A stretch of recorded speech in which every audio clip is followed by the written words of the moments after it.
여러분, 우리가 인생을 살다 보면은 사면초가와 같은 상황을 만날 때가 있지 않습니까? 세상에 어찌 이런 일이, 참 아무리 둘러보아도 끔찍할 수 없는 그런 상황, 진짜 힘들고 진짜 어려운 때를 우리가 만날 때가 있습니다. 정말 견디기 힘든 그런 상황을 만났을 때, 자기 힘으로 견뎌낼 수 없을 때, 우리는 그런 마음을 갖습니다. 왜 하필이면 나에게 이런 일이 생겼을까? 왜 이렇게 나에게 이런 고난이 왔을까? 이런 마음이 들고요. 내가 뭘 잘못했는데, 난 열심히 산다고 최선을 다했는데, 그래도 어느 정도는 내가 이해하겠지만은 정말 이해할 수 없을 때, 그래서 우리는 그런 어려움들을 호소하고 고통을 이야기합니다.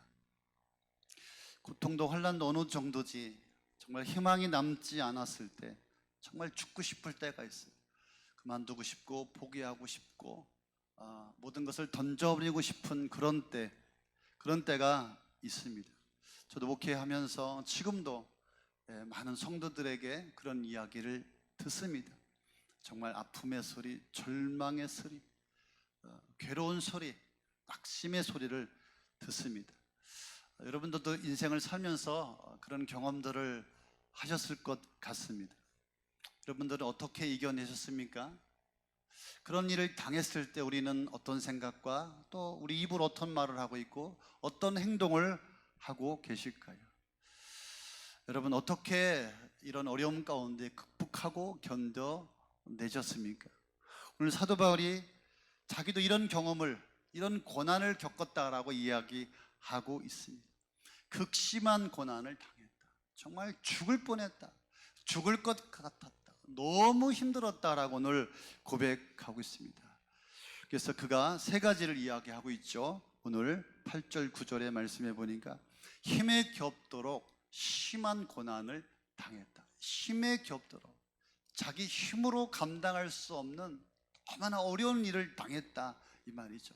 자기 힘으로는 해결할 수 없는 그런 어려움을 만났다. 그리고 뭐라고요? 살 소망이 끊어졌다. 살 소망이 끊어졌다. 여러분, 살 소망이 끊어지면 살고 싶지 않아요. 죽어버려야지 이런 마음이 들죠. 아주 작은 희망조차 없었다 이 말이죠. 살 소망이 끊어졌다. 그리고 마지막 세 번째는 뭐라고요? 우리가 사형 선고를 받은 것 같았다. 사형 선고를 받은 것 같았다. 1%의 희망도 없이 극한 절망 가운데 모든 것을 다 내려놓고 이제 죽을 날만을 기다리는 그런 사형 선고를 받은 것 같았다. 여러분, 바울의 일행이 이런 고통을 당했어요. 이런 환난을 했어요. 이들의 고난이 무엇이었을까요? 그리고 이들은 이런 고난 가운데 어떤 생각과 어떤 말과 어떤 행동을 하였을까요? 여러분, 더구나 이런 고난은 자랑할 만한 일일까요? 굳이 이런 절망적인 이야기를 고린도 교회에 편지를 보내면서 그것도 1장에 서두에 이런 이야기를, 이런 내용들을 전할 이유가 무엇일까요? 여러분, 편지는 좋은 이야기를 해줘야 되는 거 아니겠습니까? 그런데 사도 바울이 처음부터 고린도 후서에 나 죽을 뻔했다, 나 너무 힘들었다, 다 포기할 뻔했다, 사형 선고 받은 것 같았다라고 이야기를 합니다. 여러분, 이 편지를 받은 고린도 교회 성도들은 어떤 심정이었을까? 여러분, 담임 목사가 맨날 집사님들에게, 목자님들에게, 성도들에게 입만 열면 그러는 거예요. 나 너무 힘들다. 나 정말 죽을 것 같다. 나 진짜 소망을 잃어버렸다. 다 그만두고 싶다. 여러분, 어떤 마음이 들까요? 별로 안 좋아할 겁니다. 여러분, 주변에 우리 사랑하는 성도님들 1년이 지나고 2년이 지났는데 그들은 여전히 이야기를 들어보면 목사님 어려워요, 힘들어요, 죽을 것 같아요, 소망이 없어요, 괴로워요. 그분들과 제가 만나서 밥을 먹고 싶겠습니까? 그분들의 전화를 제가 듣고 싶겠습니까? 피하고 싶을 거예요. 그런데 오늘 사도 바울은 고린도 교회를 향하여서 그런 이야기를 하고 있는 것이죠. 힘에 겹도록 심한 고난을 당했다. 살 소망을 잃어버렸다. 우리가 사형 선고를 받은 것 같다. 왜 이런 이야기를 할까요? 바울과 그들의 사역 속에 반전이 있었기 때문에 그렇습니다. 반전. 살 소망을 잃어버렸을 그 순간에, 바로 그때에 하나님께서 찾아오셔서 함께 해주시고 위로해 주셨기 때문에, 그들이 그 고난 속에서 하나님을 만났기 때문에 그 간증을 고린도 교회에 전하고 싶은 것입니다. 세상의 모든 소망이 끊어지니까 하나님만이 우리의 소망이 되셨다. 그분이 사형 선고받은 그 순간에 우리를 일으켜 주셨고 살려주셨고 우리의 소망이 되어 주셨다. 고린도 교회에 이것을 그들은 전하고 싶은 것이죠. 여러분, 바울과 그들의 일행이 소망이 끊어지고 사형 선고를 받은 그 순간에 고난과 환난과 고통 가운데 그들이 끝까지 놓지 않은 것이 있었어요. 그들이 붙잡은 것이 있었어요. 9절 말씀해 보니까 이는 우리로 자기를 의지하지 말고 죽은 자 가운데서 살리신 하나님만 의지하게 하려 함이라. 할렐루야. 자기를 의지하지 말고 하나님만 의지하게 하려 함이라. 아멘.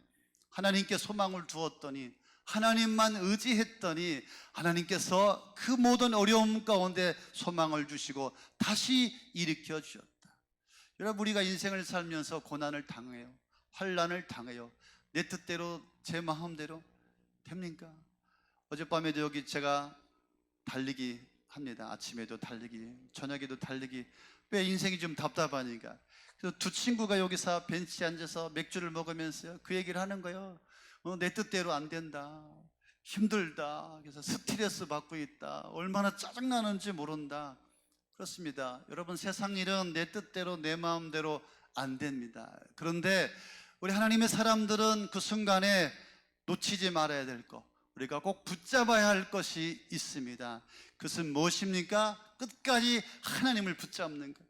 끝까지 예수 그리스도를 붙잡는 거예요. 그분을 놓지 않을 때, 하나님만 의지할 때 반드시 하나님 찾아오셔서 놀라운 은혜로 역사하여 주심을 믿으시기를 바랍니다. 내 인생의 또 다른 시간표, 나의 삶의 또 다른 하나님의 기회와 은혜와 하나님의 뜻이 이루어지게 됨을 믿으시기를 예수의 이름으로 축원합니다. 여러분, 하나님은 당신의 자녀가 고난을 당할 때, 어려움을 당할 때, 기가 막힌 상황 속에 절망하고 있을 때 우리 인생을 그냥 내버려 두는 분이 아니시다. 우리 하나님은 우리의 아버지가 되심을 믿습니다. 그래서 지금 바울이 그 절망의 순간에, 소망을 잃어버렸던 그 순간에 하나님을 붙들었더니 하나님께서 자기에게 은혜를 주셨는데, 그 하나님은 어떠한 하나님이냐?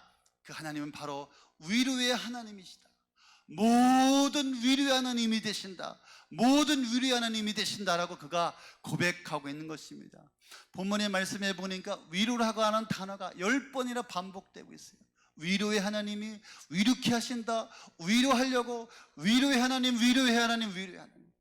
여러분, 우리가 힘에 겹도록 심한 고난을 당하고 살 소망이 끊어지고 사형 선고를 받은 그 순간에도 불구하고 우리 하나님은 위로의 하나님으로 우리의 삶에 찾아오심을 믿으시기를 예수의 이름으로 축원합니다.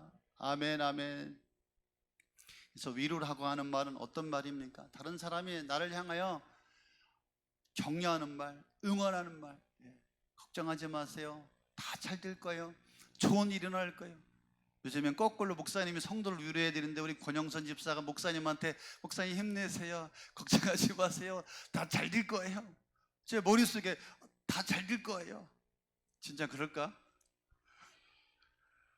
바울이 지금 고난 가운데, 절망 가운데, 낙심하고 힘에 겹도록 어려운 상황 가운데 정말 하나님께서 바울에게 찾아오셔서 바울아, 걱정하지 말아라, 내가 너를 도와주겠다, 좋은 일이 있을 것이다, 그렇게 정말 하셨을까요? 여러분, 우리가 너무 힘들어요. 너무나 어려워요. 그런데 내가 절망과 고난과 막막한 그 시간을 지날 때 진짜 힘든 것은 뭐냐면은, 그것은 바로 나의 마음과 나의 심정과 나의 사정을 아무도 몰라준다는 거예요. 단 한 사람도 나의 마음과 나의 심정과 나의 사정을 알 수가 없는 것이죠. 그래서 지금 바울이 여기서 위로라고 하는 말을 쓰고 있잖아요. 위로. 하나님이 나를 위로하여 주셨다. 이 말이 무슨 말입니까? 힘이 없고 살 소망이 없고 사형 선고를 받은 그런 순간에, 그 시간에 하나님이 내 곁에 계셔서 나와 함께 하심으로 그 하나님이 나를 위로하여 주셨다. 이것이 바로 하나님의 위로라고 하는 것입니다. 여러분, 하나님은 그냥 단순히 위로하는 것이 아니에요. 하나님의 자녀들 끝까지 위로하여 주심을 믿으시기를 바랍니다. 고독 호숫교회 성도님들 가운데서도요, 가만히 보면은 왜 이렇게 힘든 분이 많을까? 왜 이렇게 아프신 분들이 많을까? 왜 이렇게 어려운 분들이 많을까? 인생이 참 그런 것 같습니다. 그래서 포기하고 싶고 다 놔버리고 싶고 도망가고 싶고 숨어버리고 싶고 모든 것을 던져버리고 싶은 그런 분들이 오늘 이 자리에 있을지 모르겠습니다. 그러나 우리 인생의 아픔의 시간, 절망의 시간, 고난의 시간, 모든 문제가 막혀있는 그 순간에도 우리 하나님 우리와 함께 하심을 믿으시기를 바랍니다. 우리를 붙들어주고 계심을 믿으시기를 바랍니다. 하나님이 선히 동행하고 계심을 믿으시기를 바랍니다. 할렐루야. 그분이 나와 함께 하는 것이 바로 위로인 줄로 믿습니다. 여러분, 인생을 살아가면서 많이 경험하죠. 내 곁에 누군가 있는 것만으로도 힘이 되고 위로가 되고, 그죠? 용기가 나지 않습니까? 우리 하나님이 그런 어려움 가운데 있을지라도 여러분 곁에 끝까지 지키시고 함께 하심을 분명히 확신하고 믿으시기를 바랍니다. 아멘. 저의 삶에도 그랬어요. 그전에도 그랬고 지금도 앞으로도 우리 하나님은 나의 곁에 계시고 나를 지키시고 나를 붙드시는 그런 위로의 하나님이심을 저는 믿습니다. 그래서 정말 우리에게 위로가 되는 것은 사람들의 말에 그런 위로가 아니라 하나님께서 이런 절망적인 순간에, 고난의 순간에 끝까지 함께 하시는구나, 나를 붙들고 계시구나, 나의 곁에 계시는구나, 이것이 바로 하나님의 위로. 하나님의 위로만 있으면 우리는 다시 용기를 얻고 희망을 얻고 다시 한번 믿음으로 살아가게 될 줄로 믿습니다. 여러분, 그래서 어떠한 일이 있어도 하나님을 붙들고 하나님을 놓치지 않으면 우리 하나님께서 우리의 삶의 소망과 또 은혜를 주실 줄로 믿습니다. 여러분, 5절 말씀해 보니까 하나님의 위로는 모든 자들에게 주는 위로면 얼마나 좋겠어요. 지구에 지금 75억이라고 하는 인구가 살고 있는데 그 모든 사람들에게 하나님께서 위로를 주신다면 얼마나 좋겠어요. 그러면 싸우지도 않을 거예요. 죽지도 않을 거예요. 그죠? 아프지도 않을 거예요. 그런데 하나님께서 주시는 위로는 어떤 자들에게 주는 위로입니까? 하나님을 통하여 예수 그리스도를 믿고 아버지께로 돌아온 자들 가운데 주시는 하나님의 위로라고 하는 것입니다. 아들을 믿고 하나님의 자녀가 되어주고 아들을 붙들고 그 예수 그리스도 안에 있는 자들에게 주시는 바로 그 위로, 우리 예수 그리스도가 하나님의 위로의 통로가 됨을 믿으시기를 바랍니다. 할렐루야. 나를 위하여 고난당하시고 나를 십자가에서 고통당하신 그 주님을 믿고 의지하고 붙들고 그 이름을 부를 때에 나의 삶에도 똑같은 하나님의 위로가 부어지게 됨을 믿으시기를 바랍니다. 그러니까 우리의 형편이, 우리의 상황이 어떠냐가 중요한 것이 아니죠. 우리가 어떤 장소에 있느냐가 중요한 게 아니에요. 내가 지금 병상에 있느냐, 내가 지금 골방에 있느냐, 내가 지금 답답한 그런 상황과 현실 속에 있느냐, 내가 세상 속에 있느냐, 그것이 중요한 게 아니죠. 내가 지금 누구를 붙들고 있느냐, 누구를 부르고 있느냐, 누구와 함께하고 있느냐가 더 중요한 줄로 믿으시기를 바랍니다. 아멘. 그래서 여러분들 힘들고 지치고 어려우고 문제 가운데 있을 때 한숨만 쉬지 마시기 바랍니다. 세상 바라보고 사람 바라보고 여러분 계속해서 핸드폰 붙들고 이거 하지 마시기 바랍니다. 그런 순간순간에 주님의 이름을 부르십시오. 주님을 붙드십시오. 하나님 앞에 나가시기를 바랍니다. 그럼 하나님께서 놀라우신 하나님의 위로로 여러분의 인생 가운데 찾아와 주실 줄로 믿습니다. 여러분 10절의 말씀해 보니까 하나님의 위로는 계속되는 위로다. 잠깐의 위로가 아니라 일시적인 위로가 아니라 하나님의 위로는 기속적이고 영속적이고 지속적이고. 그래서 오늘 10절 말씀해 보십시오. 그가 이같이 큰 사망에서 우리를 건지셨고 또 건지실 것이며 이후에도 건지시기를 우리는 확신한다. 그 전에도 건지셨고 또 오늘도 건지실 것이며 또 앞으로도 건져 주실 것이다. 할렐루야. 어제와 오늘과 내일도 하나님은 건지시고 어제도 위로해 주시고 오늘도 위로해 주시고 내일도 위로해 주시는 하나님이심을 믿으시기를 바랍니다. 여러분, 세상에서 고난을 당할 때 세상의 위로는 가짜입니다. 정말 어려운 시기, 어려운 상황 가운데 누군가 나를 위로해 주었으면 좋겠어요. 그런데 사람의 위로는 가짜다. 사람의 위로는 진짜가 아니다. 전화로 또 문자로 말 한마디로 친구도 가족도 위로가 안 된다 이 말이죠. 그러나 하나님의 위로가 진짜이다.